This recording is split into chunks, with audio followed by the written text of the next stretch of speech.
Ahora solo tengo que medir. Lo cual es muy complicado, ¿vale? Se mandó la sonda COBE, que parecía que todo comprobaba bien, que todo coincidía, y mandaron luego la sonda WMAP, que son los datos, los puntos negros, ¿vale? Es decir, la línea roja es lo que dice la teoría, y los puntos negros es lo que mide la observación. Hay algunos que no casan, pero es francamente impresionante. Llevando la vida, luego hay gente que te dice, estos puntos de aquí no casan y tal, esto invalida el modelo. Lo que podrán los otros 30, ¿sabes? Es decir, pues algo aquí, hay un artículo de investigación de ciencia que hablaba de esto, que parecía que iba a cambiar todo y luego al final acaba diciendo que este puede ser una fuente que contamina, es decir, que no han sabido eliminar cierto ruido y tal. No lo sé, ¿sabes? Tampoco está muy claro. Pues hay cosas que... Y aquí, a partir de más o menos este punto, la incertidumbre, que es lo que implican las barras, ¿vale? Empieza a crecer demasiado. ¿Vale? El dureba llega hasta aquí, que la incertidumbre empieza a ser mayor. Y esta zona aquí pues ha medido con otro tipo de experimento, ¿vale? El año que viene van a lanzar la sonda Planck, que va a medir otra vez todo esto con mucha mayor precisión. Según la propia página de la misión Planck, te sale, es bastante gracioso, te sale lo que se supone que van a encontrar, ¿no? Te sale la línea esta, y lo que van a medir, bueno, una precisión alucinante, todos encima de la línea, bueno, ya fallará alguno, ¿no? Pero todo indica, o parece pensar, que puede ser que hubo esa cosa de la inflación, ese proceso de inflación, ¿vale? Esto ya lo conté la primera vez que vine aquí, y esto es lo nuevo, ¿vale? Estas líneas blancas, ¿vale? Estos han tirado 3 años analizándolo, ¿vale? O sea, lleva su trabajo, ¿vale? Lo que están midiendo aquí, o viendo, es la polarización, ¿vale? La polarización no es más que la dimensión en la que se encuentra orientada a un campo eléctrico, a un campo magnético de una onda electromagnética, ¿vale? Y os pido disculpas porque no he podido encontrar, ¿vale? Según lo que he leído, es decir, esto, ¿vale? Coincide con la predicción de la polarización que hace la inflación, el modelo inflacionario. Pero no he podido encontrar por qué polariza las ondas el proceso inflacionario, ¿vale? No he conseguido dar con ello. Yo seguiré, y si lo encuentro, vengo y lo cuento. Pero no lo sé, ¿vale? No lo he podido encontrar. Pero bueno, son 2 predicciones, 2 aciertos, de momento. La cosa pinta bien, más o menos hay que tenerlo como lo más probable. Vale. Entonces acabas el proceso de inflación, que dura muy poco tiempo, ¿vale? Muy poquito, fracciones mínimas de segundo. Y luego eso continúa expandiéndose, ¿vale? Y bueno, esto siempre lo cuento porque siempre me encuentro a alguien que me acaba haciendo la pregunta. ¿Y cuál es el centro del universo respecto al que se expande? Porque lo que se observa es, yo estoy en mi galaxia, miro las galaxias distantes y veo que la que está allí se aleja de mí, esa que está allí también se aleja de mí, esa también se aleja, y esa también, y esa también, y esa otra también, y esa también. Estoy en el centro. O sea, cualquier persona sensata, si tú sales a mí, estoy en el centro, ¿por qué tengo que estar en el centro? Pues no, ¿vale? No hay centro en la expansión, ¿vale? Y este triangulito es lo que representa, ¿vale? Cada bola de estas, imaginaos una galaxia, y pensar que estáis en esta, ¿vale? Este es el instante A y el instante B. Ha pasado cierto tiempo y no se ha expandido. Entonces tú estás aquí y luego sigues estando aquí. Desde aquí, ¿qué ves? Que todas se han alejado. Volvamos al instante A. Te pones en esta. Se expande el universo y ¿qué ves? Que todas se han alejado. Te pongas en la que te pongas, siempre ves lo mismo, que todas se alejan, pero ninguna está en el centro. No hay un centro respecto al que se expanda el universo, ¿vale? Eso siempre lo cuento, yo creo que es bastante claro, pero siempre me encuentro a alguien, así que lo vuelvo a decir, ¿vale? No hay un centro de la expansión. Pruebas de la expansión. Bueno, ¿y cómo sabemos que esto es verdad? Que esto es expansión. Esto lo descubrieron Hubble y Humason, creo que se llamaba. Entonces la idea es bastante sencilla. Si el espacio-tiempo se está expandiendo, ¿vale? Eso implica que si yo tengo una onda electromagnética, ¿vale? Que está en el espacio, por así de larga, si el espacio-tiempo se está estirando, estirará la onda, ¿vale? Es decir, va a cambiar su frecuencia. Entonces, lo que sucede es que según se estira el espacio-tiempo, la frecuencia de las ondas se va haciendo más pequeña, es decir, la longitud se va estirando y estirando y estirando. Eso implica que los colores azules se van volviendo azul clarito, los claritos verdes, los verdes amarillos, los amarillos rojos, los rojos infrarrojos, los infrarrojos radio, ¿vale? Va cambiando. No es un efecto Doppler, ¿vale? Lo vais a leer en muchos sitios. Es que se aleja en efecto Doppler. No, no es un efecto Doppler, ¿vale? Es que el espacio se expande, es que no es lo mismo. Si hay un efecto Doppler, implica que esa galaxia lejana se está moviendo de verdad, no que el espacio se dilate. Y eso lleva a ciertos problemas, como luego si queréis, pues hablamos de eso. Entonces, la idea era muy básica, muy sencilla, que bueno, yo sé, en un laboratorio puedo poner una fuente de luz y gas, hidrógeno, por ejemplo, o helio, lo que queramos. Lanzo la luz, interacciona con esta nube de gas y descomprimo con un prisma como si fuera Newton, ¿vale? Y te salen líneas negras. Esas líneas negras son lo que absorbe ese gas. Y cada molécula, o sea, cada átomo, el hidrógeno, el helio o el agua, que es una molécula, absorbe una determinada frecuencia y una determinada frecuencia. Entonces, lo que se observa es, yo tengo aquella galaxia, Y lo que mostró Hubble es que, por ejemplo, yo que sé, imaginaros esta línea, yo que sé, el hidrógeno, mismo. Vale, yo sé que la línea de hidrógeno tiene que estar aquí, pero cuando mido la línea de hidrógeno de la galaxia aquella, no está aquí, está aquí. Se ha movido. ¿Cómo puede ser eso? Es como si las frecuencias cambiaran. Luego el universo se tiene que estar expandiendo, que es lo que estira mis ondas, la expansión del universo. Así es como pensar, solucionar este problema, es decir, bueno, ¿cómo aparecen desplazadas las longitudes de onda hacia un lado? Fijaos, pues esto pues se está expandiendo. ¿Vale? Esa es la explicación que se le dio a ese fenómeno. Y ahora ya más reciente, nos enteramos de que la expansión se está acelerando. Esto fue más o menos en 1995 por ahí, la primera vez que salió publicado, y la idea también es muy sencilla. Hay un tipo de estrellas, supernovas de tipo 1A. Bueno, supernovas es la muerte de una estrella, simplemente es una estrella que explota, ¿vale? No vamos a entrar en cómo explota y por qué explota y todas esas cosas, porque para esto nos da igual. Pero lo que sí sabemos de estas estrellas, tipo de supernovas, ¿vale?, es el brillo que tienen que emitir cuando mueren, es decir, cuando estallan. Y se sabe muy, muy bien. Es decir, tengo que detectar tal brillo. Bueno, si una supernova que estalla tiene que emitir tal cantidad de brillo y yo sé cómo se está expandiendo el universo, puedo predecir la cantidad de brillo que me tiene que llegar. Y eso es lo que hacían. Cogen una supernova, explotan, miden el brillo y dicen, no cuadra. El brillo que me llega, que yo detecto, es menor del que yo me esperaba. Entonces, vamos a ver, o sea, si yo he tenido en cuenta, o sea, si esto lo conozco bien, tengo en cuenta la expansión del universo, ¿cómo es posible que me llegue menos brillo? Porque es que se está expandiendo más rápido. Y eso es lo que al principio postularon, ¿vale? Hubo otros grupos que dijeron, esto no me lo creo yo mucho, y decidieron observar supernovas. Y también parecía que al principio pasaba lo mismo, se empezaban a mosquear. Y cuando yo estuve aquí la última vez que conté sobre estas cosas, presenté una gráfica en la que más o menos sería que las 6 o 7 observaciones que había cuadraban, con sus incertidumbres y tal, parecía indicar que realmente se estaba acelerando, ¿vale? Ya no son 6 o 7, ¿vale? Este proyecto de la Telescope ha examinado 139 supernovas que tienen que ser fotografiadas, ¿vale? Y ni una contradice lo que han encontrado, ¿vale? Así que decir que el universo está, su expansión se está acelerando es un hecho. Ahora, ¿por qué sucede esto? Ya es otra cosa, ¿vale? Pero eso es un hecho, parece que se está acelerando. La forma de explicarlo es, bueno, si hay una aceleración, hay una energía, ¿qué es esa energía? No lo sé. ¿Y cómo se produce? No lo sé. ¿Cómo la llamamos? Energía oscura, ¿vale? No es que tenga color, es que nada, oscura significa que no lo sabemos, ¿vale? Simplemente. Se aportan muchas ideas y muchas hipótesis. Mucha gente, muchos expertos lo relacionan con la constante cosmológica que llaman. Y eso es un numerito que introdució Einstein en sus ecuaciones. Que Einstein calculó allí sus ecuaciones y tal, y a él le salía que el universo era dinámico, así que se podía expandir, se podía contraer, una cosa curiosa.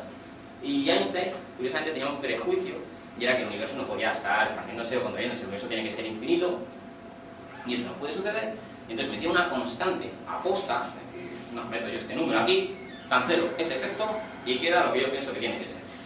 Luego Einstein rectificó y para que lo encontráis, siempre dice que es el mayor error de su vida, ¿no? Pues ahora cuando se encuentra esto resulta que cambiando ese valor de esa constante, pero metiendo esa constante, se puede explicar la expansión acelerada, ¿no? Es decir, el no error de Einstein.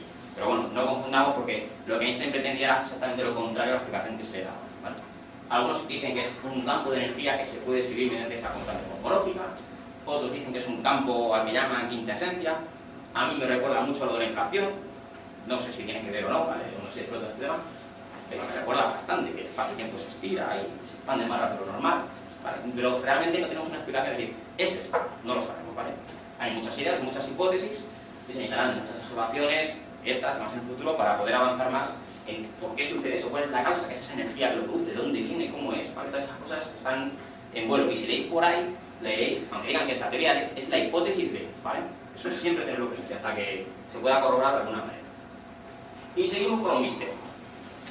Este es anterior al de la energía oscura, y es la materia oscura. Ya, evidentemente, de todo, pero de oscura significa que idea de qué es esto no tenemos mucho, ¿vale?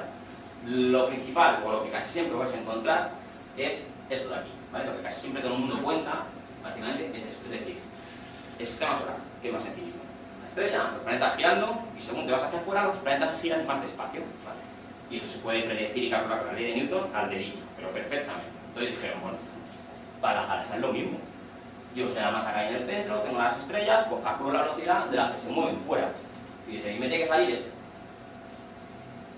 Y Bob dice, bueno, pues yo lo voy a medir. Y le sale esto. O sea, no concuerda, no es que digas, bueno, con incertidumbre, no, o sea, no concuerda en nada. Entonces dijeron, ¿qué está pasando aquí? Y lo que se les ocurrió es, bueno, pues tiene que haber más masa ahí adentro que las cosas giren más rápido. Entonces, masa se asocia con materia. Entonces, claro, tiene que haber materia que no vemos, porque con las estrellas que hay se pueden, en cierto modo, contar y no nos salen los cálculos. Hay cierta materia que no brilla, que no sabemos lo que es, materia oscura, ¿vale? Hay otros modelos, se llama la teoría Mond, no me acuerdo qué significan las siglas, que lo que hace es modificar las leyes de Newton a pequeña escala y explicar esto mejor que la materia oscura, ¿vale? El problema es que la teoría Mond, con los datos del WMA, los he podido acceder al último paper este que publican esta mañana y lo he podido leer y no coincide con las observaciones. O sea, han refutado ese modelo, ¿vale? No podría ser. Esa curva que hemos puesto antes que oscilaba, pues dicen que el tercer pico de esa no cuadra con la predicción de Mond, ¿vale? Sin embargo, sí cuadra si se tiene en cuenta la materia oscura. Por lo tanto, esa explicación no cuadra, ¿vale? Y tenía otras debilidades, ¿vale? Otra cosa de la materia oscura que no se suele contar mucho es el efecto este de lente gravitatoria, ¿vale? ¿Esto qué significa? Es la Tierra, ¿vale? Ahí estamos nosotros, y una galaxia muy lejana, como la otra galaxia, es muy lejana. Y aquí en medio tenemos una gran concentración de masa, ¿vale? Entonces, la luz de la galaxia viene viajando por aquí, pasa cerca de esta concentración de masa, la masa, recordad que es una dobla el espacio-tiempo, ¿vale? Por la gravedad, entonces los rayos de luz solo se pueden mover por el espacio-tiempo, entonces siguen el camino que pueden y se doblan y llegan a la Tierra. Y por el otro lado, bueno, de manera que yo desde la Tierra lo que veo es como si la galaxia estuviera allí y como si también estuviera allí. Son esas líneas que se ven aquí. Vale, entonces lo que hacen es, bueno, por la cantidad de masa que hay, porque dobla el espacio-tiempo y tal, vale, y cuántas galaxias hay, 1, 2, 3, 4, se pueden ahí a contar, y a ver, la masa, la luminosidad, no me sale la suficiente masa. Ahí tiene que haber más, no me sale, no puede ser. Y yo no veo nada más, no hay nada más que brille. Pues es que hay más materia oscura, la materia oscura parece que está por todas partes, ¿vale? No sabemos exactamente qué es, proponen que son un tipo de partículas basado en modelos de supersimetría, son partículas que no se han detectado todavía y tal.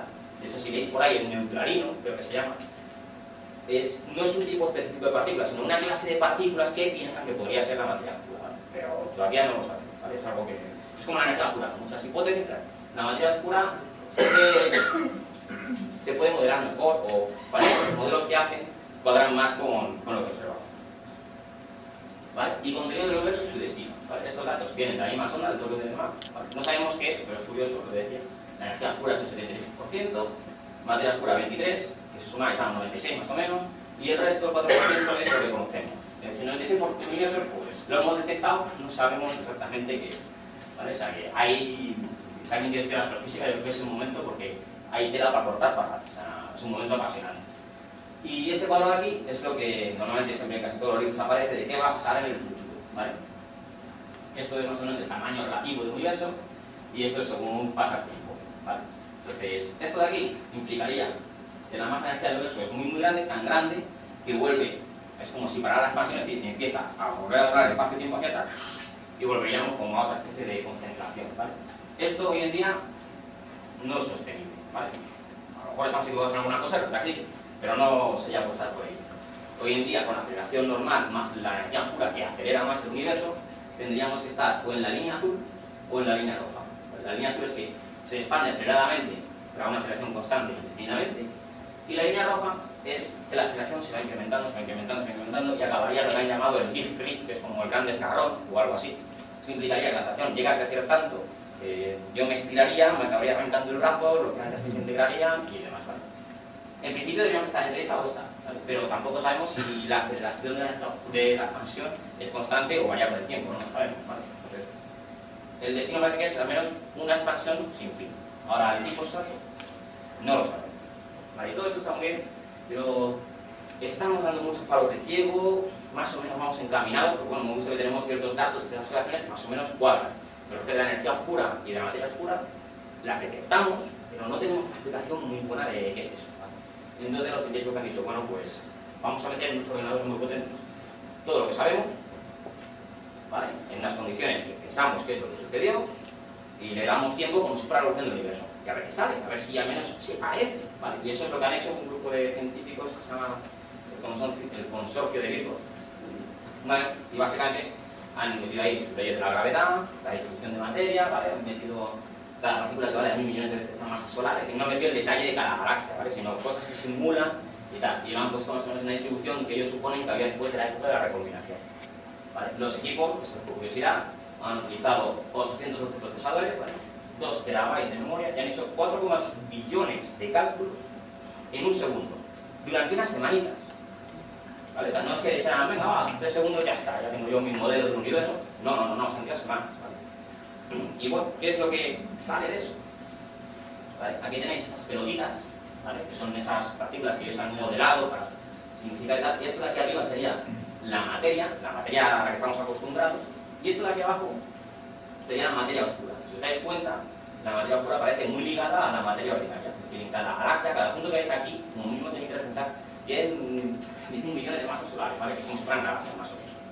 ¿Vale? Cada punto de esto tiene como una nube alrededor, ¿vale? Contra más brilla esa nube, más concentración de masa de materia oscura se supone ya. ¿Vale? Y aquí lo tenemos a otra escala y vemos más o menos cómo concuerda bastante. De hecho, lo que se piensa es que la materia oscura es realmente la semilla de todas estas grandes aglomeraciones, ¿vale? Es decir, la materia normal, la bariónica, estaría como esparcida por el universo, y después de la inflación, lo que creo esas oscilaciones de materias o de oscilaciones del campo que generaban las partículas, eran partículas de materia oscura que sí que se agrupaban por la gravedad, y es como, en el momento que hay más gravedad, empezó a traer más cosas, y empezó a traer la materia bariónica y empezar a formar galaxias y demás, ¿vale?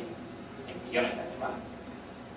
Y aquí tenemos el resultado de esa simulación, ¿vale? Tenemos en las 3 filas distintos instantes de tiempo, ¿vale? Y en las columnas distintos tamaños, ¿vale? Distinto zoom, ¿vale? Entonces, aquí, ¿vale? Las imágenes no son tan rectangulares, ¿vale? Las tengo que retocar para que me cabieran todas, ¿vale? Los tamaños, más o menos, esta zona de aquí, que es del mismo tamaño que este y el mismo tamaño que este, serían unos 1500 megaparsecs por unos 1500 megaparsecs, más aproximadamente, ¿vale? Si quieres el año luz, multiplicas más o menos por 3, ¿vale? Así de forma muy aproximada, y te sale que esto, por esto, tendría un tamaño de unos 4.500 millones de años luz, el tamaño grande. Esto es un zoom